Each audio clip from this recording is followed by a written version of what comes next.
Many of the Western sanctions imposed on Russia since the invasion of Ukraine are aimed at restricting Russia's access to hard international currency. But as the country is the world's biggest exporter of oil and gas, this has proven to be a challenge. Now, Russia's energy revenues are estimated at about $700 million per day for crude oil and refined products, and at about $400 million per day for natural gas sent via pipelines to the European Union. The proceeds of oil and gas exports account for nearly half of Russia's federal budget. The EU has stopped short of a full oil and gas embargo. Instead, it plans to cut by nearly two-thirds its gas imports from Russia by the end of this year, and the goal is to make Europe independent from all Russian fossil fuels well before 2030. So far, though, Germany and other EU countries still depend heavily on Russian energy. Here's what that means. Natural gas from Russia. Ever since the country started a war in Ukraine, a crucial resource has become a highly politicized issue. Amid Germany's dependence on Russian gas, the initial order was clear: use as little as possible. We're in a situation where I have to make very clear that every hour, every kilowatt hour of energy that we can save helps. Suggestions included no private sauna use and turning down the heat. But domestic heating accounts for less than a third of Germany's natural gas consumption, while industry accounts for just over a third. The rest is used to produce electricity or by trade and commerce and others. Amongst the biggest users of gas is the chemical industry. In the southern German town of Ludwigshafen, market leader BASF sprawls across an area of 10 square kilometers. 37 terawatt-hours of natural gas are used here annually, a full 3% of Germany's overall consumption. Almost half of that is used as a raw material. To make ammonia, for example, used in nitrogen fertilizers.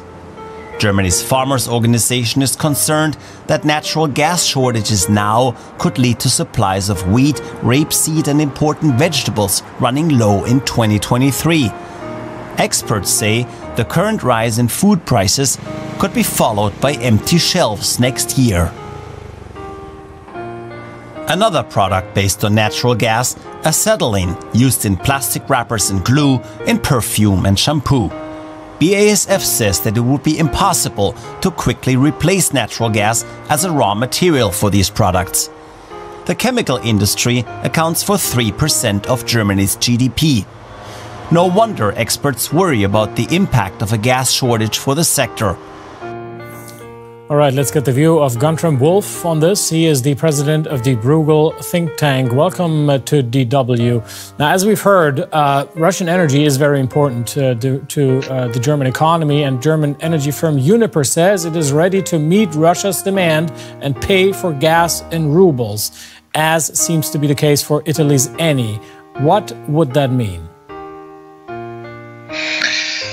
Well, I think it's very clear that Russia tries to play around with European countries, and the ruble invoicing trick is basically a political game to divide and rule Europe. So I think it is very important in the current situation that we do not accept being held hostage, and that Europe, the European Union, has a unified position vis-à-vis Russia and actually imposes smart sanctions on Russia so that Russia cannot make quite as much profits as it can currently.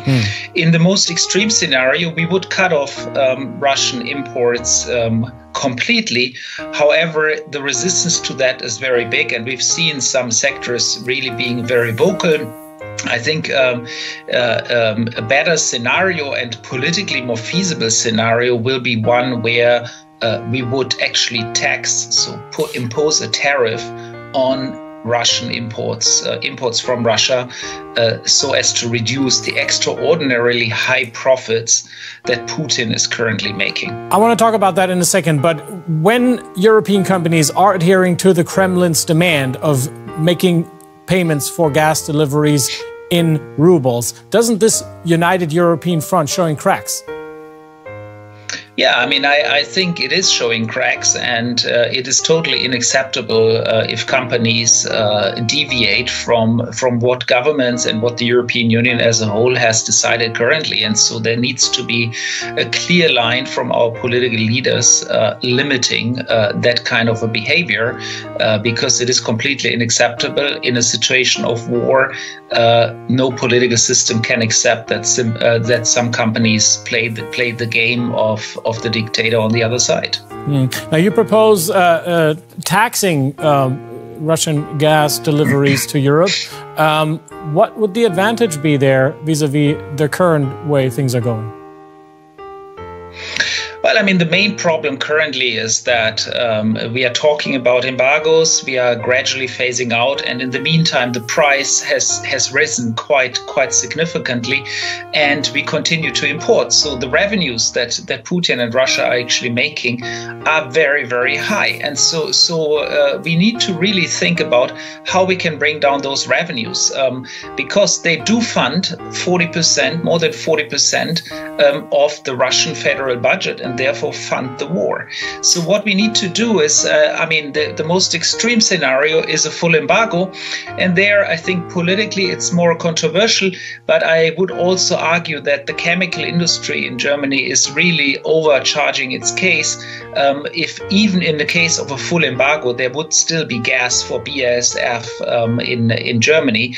It would come from mobile terminals, LNG terminals. But I think the really better solution that will be easier to pass is a tariff. So a tariff, a unified European tariff imposed on all imports coming from Russia, and that would basically tax away the extraordinary profits that Russia is making. Guntram Wolff, president of the think tank Bruegel, thank you for your thoughts.